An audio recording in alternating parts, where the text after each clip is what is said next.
شاب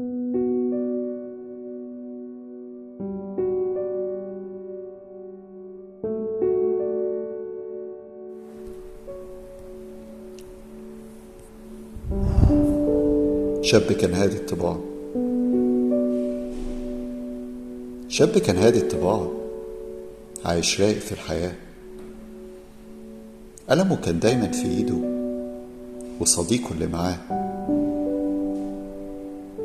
كان بيكتب اللي شايفه واللي حسه في دنيته. كان بياخد رأي قلمه في مشاكله وقضيته. كان بيسرح بالساعات يفكر في كتير حاجات، ولما الفكر يملى راسه يعمل منه مجلدات. كتب 1000 سطر وكلمة، كل كلمة كانت لفكرة. فكرة كانت في الحقيقة نابعة من جوف القلوب. قلبه صادق في كل كلمة، وقلمه كان نور في الدروب.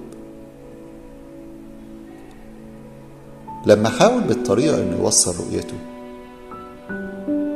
الودان كانت مسدودة والوساطة منعته. رغم انه كان متوصي يعمل اللي يعجب الناس، بس كان غصب عنه.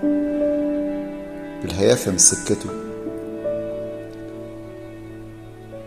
لف تاني وخد في نفسه وحب ينسى اللي فات.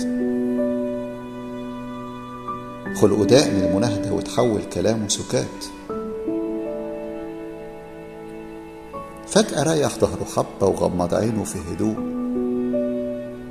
الكل لاحظ انه اتغير. صاحبي خلاص ما بقاش موجود، واللي كان هادي الطباع دلوقتي حد في كلمته.